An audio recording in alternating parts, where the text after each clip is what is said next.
Module 4, Things to Look Out For. Overwhelm and feeling stuck.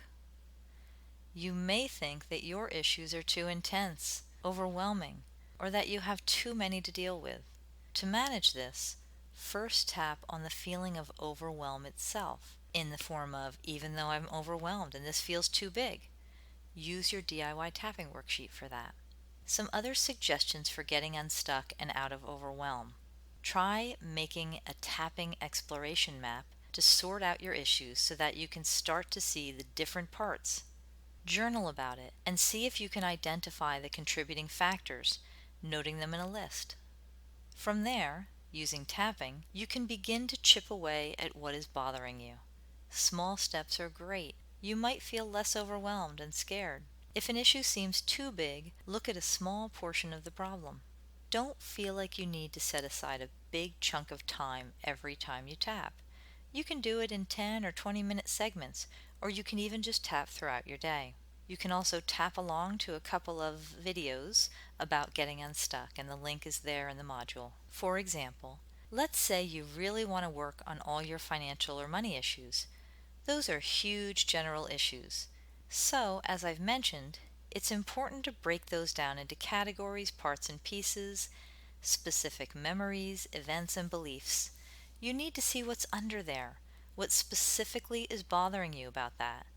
Sometimes it's just the general feeling of overwhelm, or it's just too much to go there, or fear about even looking at what's the problem. Even if you've never tapped before, you may know you've got some issues that you want to work on, and you know that some of them are emotional.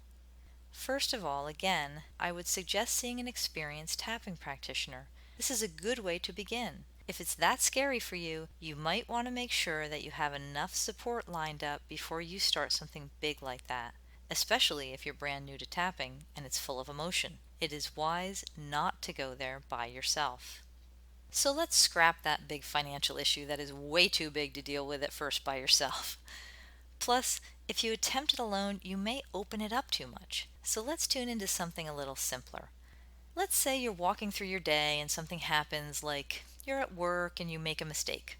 That happens to everybody. And you have that feeling of embarrassment or guilt or whatever that feeling is right then and there. It may be you were called on something, or maybe it's something that you know you did wrong, whatever that emotion is. You might not even be able to put words to it, and that's okay. You can just tap on the feeling without naming it.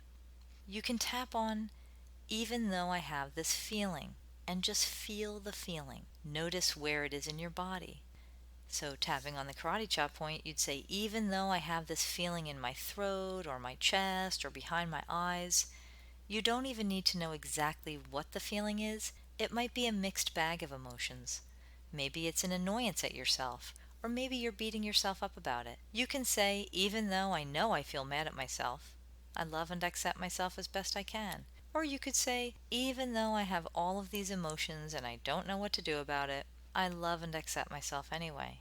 You can just tap through your points as you tune into that feeling, simply noticing it and tuning into it as you tap. Your reminder phrases can be as simple as this feeling, this feeling, this feeling, or you can even tap silently as you feel the feeling. You could even say where it is in your body. This feeling in my throat, this feeling in my throat, this feeling in my throat.